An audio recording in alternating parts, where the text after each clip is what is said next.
نحمده ونصلي ونسلم على رسوله الكريم اما بعد فاعوذ بالله من الشيطان الرجيم بسم الله الرحمن الرحيم ومن الناس من يعجبك قوله في الحياة الدنيا ويشهد الله على ما في قلبه وهو ألد الخصام صدق الله مولانا العظیم۔ معزز سامعین کرام، سورہ بقرہ کی آیت نمبر 204 تلاوت کرنے کا شرف حاصل ہوا۔ دوسرا سپارہ ہے۔ فرمایا وَمِنَ النَّاسِ، اور لوگوں میں سے کچھ لوگ ہیں مَن يُعْجِبُكَ، جس کی قولہ، اس کی بات آپ کو تعجب میں ڈالتی ہے، خوش کرتی ہے، فی الحیات دنیا، فی معنی میں حیات زندگی، دنیاوی زندگی میں کو بات کرتا ہے تو خوش ہوتی ہے۔ وَيُشْهِدُ اللَّهُ، اور اللہ اس چیز پر یعنی جو بات کرتا ہے اس پر یشہد اللہ، اللہ کو گواہ بناتا ہے، یعنی اللہ کی قسم اٹھاتا ہے، علی ما فی قلبہ، جو اس کے دل میں ہے، علی ما فی قلبہ، جو اس کے دل میں ہے، وہو الد الخصام،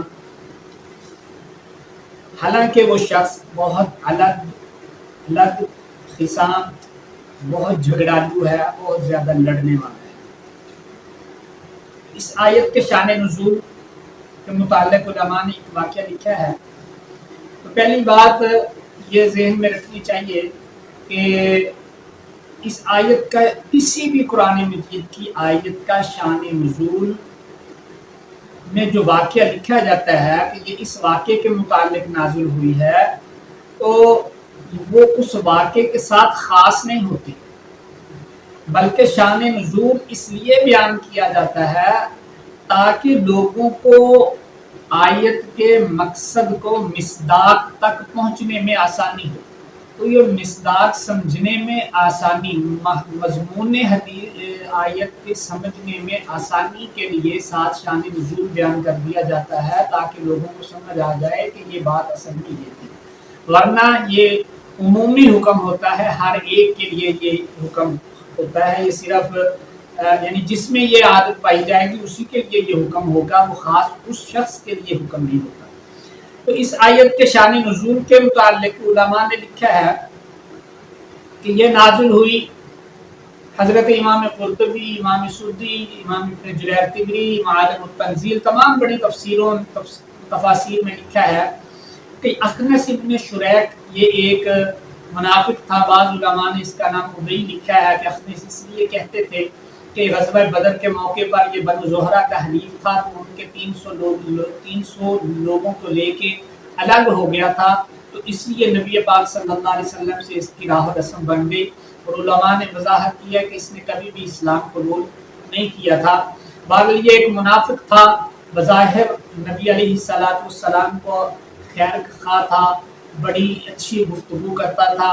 اچھے طریقے سے پیش آتا تھا، اپنی جانثاری کا اظہار کرتا تھا، حالانکہ اس کے دل میں یہ سخت جھگڑالو تھا۔ اس کی اگلی 2 آیات میں اس کی تفصیل بھی آ جائے گی، اور یہ سخت جھگڑالو تھا اور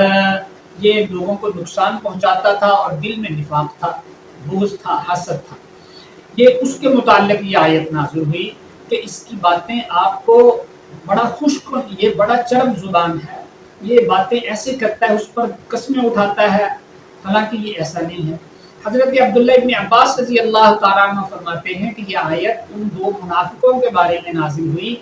جن لوگوں نے واقعہ رجی میں شہید ہونے والے 10 صحابہ کرام کے متعلق فرمایا کہ یہ پیغام بھی ان تک نہ پہنچا سکے جس مقصد کے لیے گئے تھے، یہ بنو لحیان قبیلے میں پہنچ بھی نہ سکے، اور گھر میں موت بھی نہ آئی، مسافرت میں مر گئے، تو ایسی انہوں نے گفتگو کی، تو اس پر قرآن مجید کی یہ آیات نازل ہوئی۔ فرمایا وَمِنَ النَّاسِ، لوگوں میں سے کچھ لوگ ایسے ہیں مَن يُعْجِبُكَ،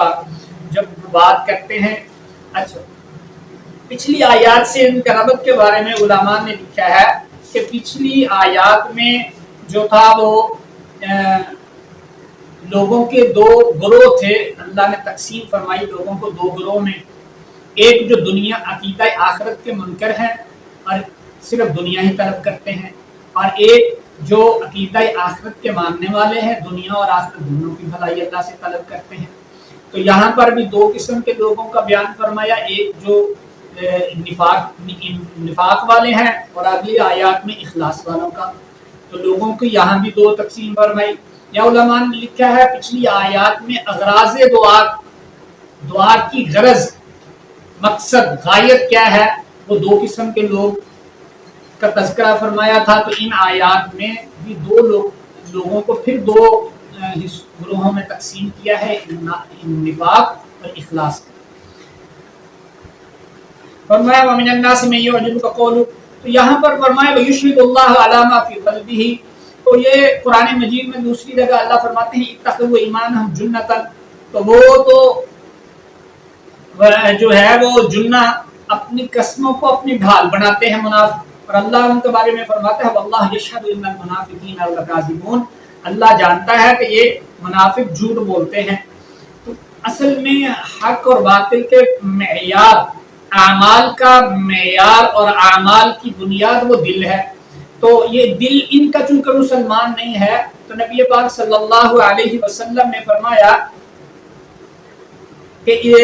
انسان کے جسم میں گوشت کا ایک لوتھڑا ہے، اگر وہ درست ہے تو سارا جسم درست ہے، یعنی اس کے تمام اعمال ٹھیک ہیں، اور اگر وہ لوتھڑا خراب ہے تو